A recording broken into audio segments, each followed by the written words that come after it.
इस बुलेटिन च तुहाडा स्वागत। मैं हां परमिंदर कौर। पहला पेश ने झोंडियां खबरां।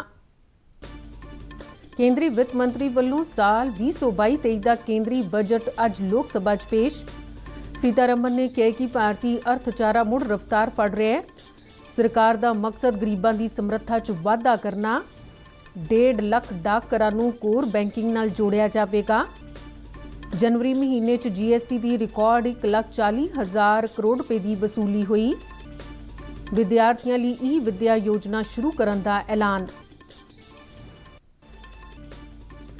राष्ट्रव्यापी कोविड टीकाकरण मुहिम का आंकड़ा 166 करोड़ 68 लाख तो पार होया। कोरोना तो तंदुरुस्ती की दर 94.60% हुई। केंद्र सरकार ने घट्टो-घट्ट समर्थन मुल उपर 637 लाख टन झोने की खरीद की।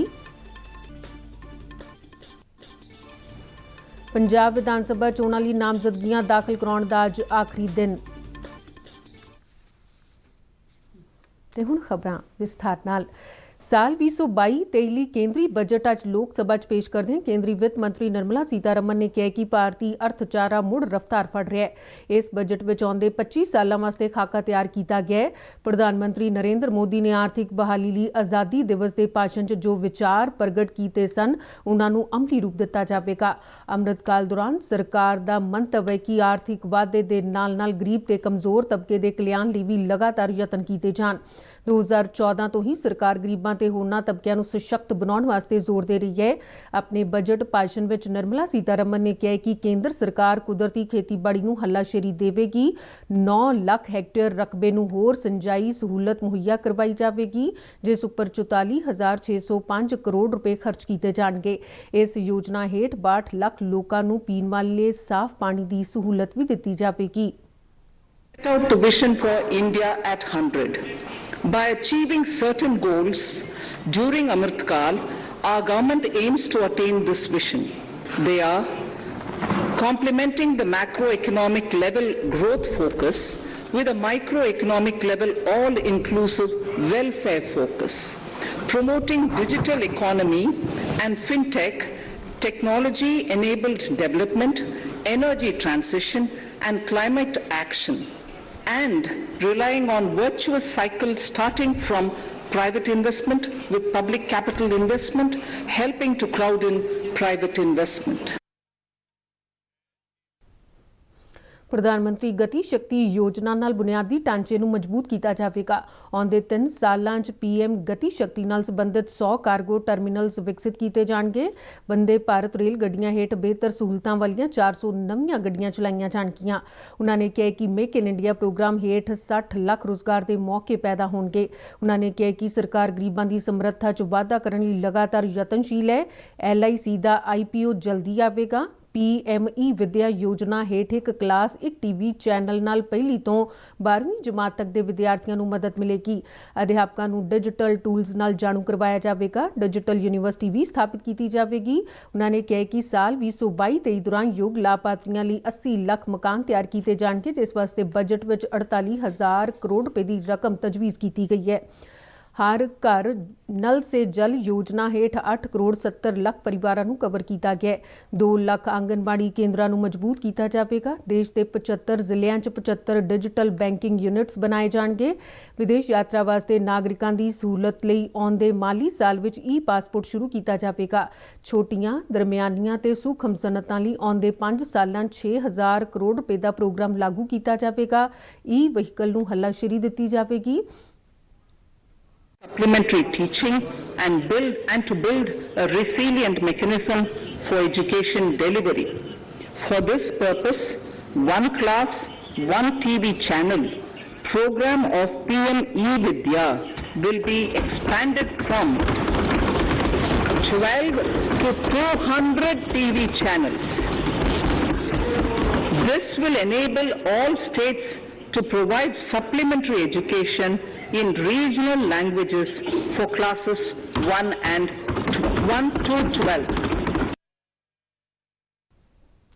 निर्मला सीतारमन ने कहा कि आउंदे 5 सालां 'ਚ 30 ਲੱਖ ਰੋਜ਼ਗਾਰ ਦੇ ਨਵੇਂ ਮੌਕੇ ਪੈਦਾ ਕੀਤੇ ਜਾਣਗੇ। ਸਾਲ 2023 ਨੂੰ ਮੋਟਾ ਅਨਾਜ ਵਰਾ ਐਲਾਨਿਆ ਗਿਆ। ਸਰਕਾਰੀ ਖਰੀਦ ਵਿੱਚ ਤੇਜ਼ੀ ਲਿਆਉਣ ਲਈ ਆਨਲਾਈਨ ਈ-ਬਿਲ ਸਿਸਟਮ ਦੀ ਸ਼ੁਰੂਆਤ ਹੋਵੇਗੀ। ਰਾਜਾਂ ਦੀ ਮਦਦ ਵਾਸਤੇ 1 ਲੱਖ ਕਰੋੜ ਰੁਪਏ ਦਾ ਬਜਟ ਵਿੱਚ ਪ੍ਰਬੰਧ ਕੀਤਾ ਗਿਆ। 1.5 ਲੱਖ ਡਾਕਘਰਾਂ ਨੂੰ ਕੋਰ ਬੈਂਕਿੰਗ ਨਾਲ ਜੋੜਿਆ ਜਾਵੇਗਾ। ਵਧੀਆਂ ਸੇਵਾਵਾਂ ਵਾਸਤੇ 5G ਸਪੈਕਟਰਮ ਦੀ ਵੰਡ ਕੀਤੀ ਜਾਵੇਗੀ। अगले माली साल का बजट 39.45 ਲੱਖ ਕਰੋੜ रुपए का होगा। बजट में राजकोषी घाटा 6.4% का दसिया गया। निर्मला सीतारमन ने देश के टैक्स देने वालों का भी धन्यवाद किया। सीधे टैक्सां का जिक्र करदे निर्मला सीतारमन ने कहा कि जनवरी महीने GST की वसूली 1,40,000 करोड़ रुपए तो वधदी रही है। इस तो पहला प्रधानमंत्री नरेंद्र मोदी की प्रधानगी हेठ हुई केंद्रीय मंत्री मंडल की मीटिंग दौरान माली साल 2022-23 के बजट तजवीज़ां नूं रस्मी प्रवानगी दी गई।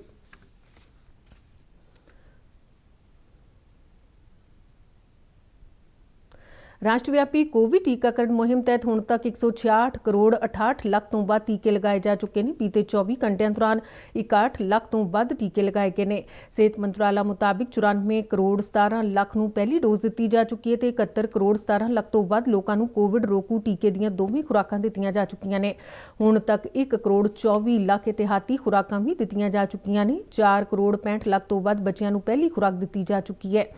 इस दौरान कोरोना तो तंदुरुस्ती की दर 94.60% बनी हुई है। पिछले 24 घंटिया दौरान 2,54,076 लोग कोरोना तो मुक्त हुए हैं। इस समय दौरान 1,67,059 कोरोना के नवे मामले सामने आए हैं।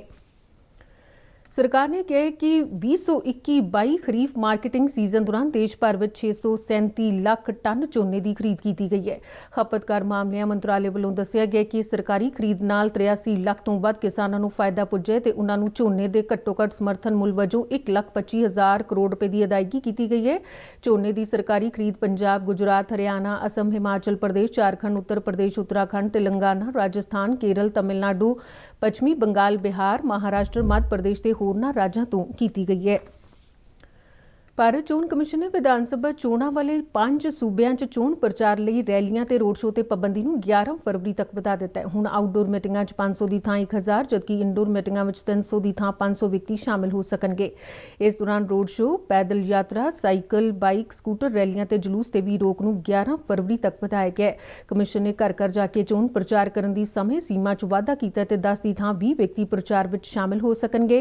ਇਸ ਤੋਂ ਪਹਿਲਾਂ ਕਮਿਸ਼ਨ ਨੇ ਬੀਤੇ ਹਫ਼ਤੇ ਇਹ ਪਾਬੰਦੀ 31 ਜਨਵਰੀ ਤੱਕ ਵਧਾਈ ਸੀ। ਪਾਬੰਦੀ ਨੂੰ ਵਧਾਉਣ ਤੋਂ ਪਹਿਲਾਂ ਮੁੱਖ ਚੋਣ ਕਮਿਸ਼ਨਰ ਸੁਸ਼ੀਲ ਚੰਦਰਾ ਨੇ ਚੋਣ ਕਮਿਸ਼ਨਰਾਂ ਰਾਜੀਵ ਕੁਮਾਰ ਅਤੇ ਅਨੂਪ ਚੰਦਰ ਪਾਂਡੇ ਨਾਲ ਕੇਂਦਰੀ ਸਿਹਤ ਸਕੱਤਰ ਅਤੇ ਚੋਣਾਂ ਵਾਲੇ ਸੂਬਿਆਂ ਦੇ ਮੁੱਖ ਸਕੱਤਰਾਂ, ਮੁੱਖ ਚੋਣ ਅਧਿਕਾਰੀਆਂ ਤੇ ਸਿਹਤ ਮਹਿਕਮੇ ਦੇ ਅਧਿਕਾਰੀਆਂ ਨਾਲ ਵਰਚੁਅਲ ਮੀਟਿੰਗ ਕੀਤੀ। ਇਸ ਦੌਰਾਨ ਉਨ੍ਹਾਂ ਕੋਵਿਡ ਤੋਂ ਪੈਦਾ ਸਮੁੱਚੇ ਹਾਲਾਤਾਂ ਦਾ ਜਾਇਜ਼ਾ ਲਿਆ।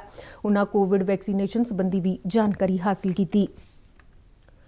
पंजाब विधानसभा चोणां लई नामजदगियां दाखिल करन दा अज आखिरी दिन है।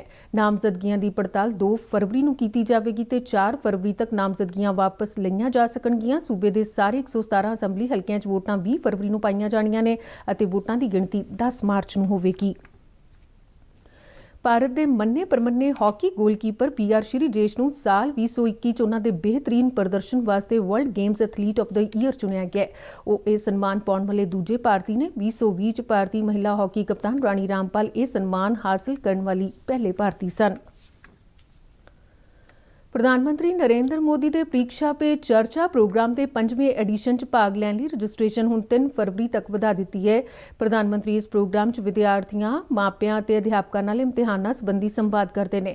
केंद्रीय सिक्ख्या मंत्राला मुताबिक इस बरे परीक्षा पे चर्चा प्रोग्राम पिछले वरे वांग ऑनलाइन माध्यम राहीं ही करवाया जाएगा, जिस विच 9वीं तो 12वीं जमात के विद्यार्थियों, मापियां ते अध्यापकों नूं एक ऑनलाइन प्रतियोगिता राहीं चुनिया जाएगा।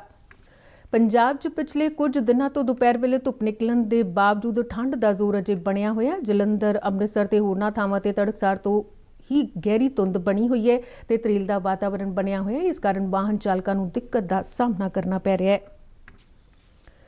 खबरां दे बुलेटिन साडे दर्शक RNU-DD के जलंधर के YouTube चैनल, फेसबुक पेज और ट्विटर हैंडल ते भी देख सकते हैं। बुलेटिन के अखीर में चुणवीआं खबरां एक बार फिर तो। केंद्रीय वित्त मंत्री वालों साल 2022-23 का केंद्री बजट अज लोक सभा च पेश। सीतारमन ने कहा कि भारतीय अर्थचारा मुड़ रफ्तार फड़ रहा है। सरकार का मकसद गरीबां की समर्था च वाधा करना। 1.5 ਲੱਖ डाकघरां नूं कोर बैंकिंग नाल जोड़िया जाएगा। जनवरी महीने च GST रिकॉर्ड 1,40,000 करोड़ रुपए की वसूली हुई। विद्यार्थियों लिए ई-विद्या योजना शुरू करने का ऐलान।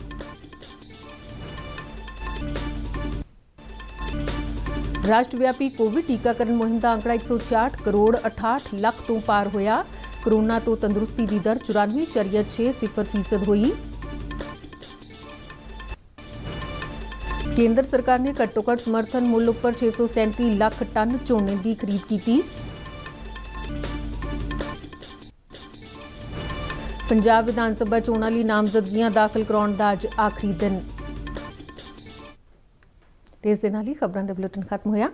मैं मास्क लगा के स्टूडियो तो बाहर जा रही हूं। बाहर जाने वेले तुसीं भी मास्क लगा के जाओ। ते हुण इजाजत दिओ। नमस्कार।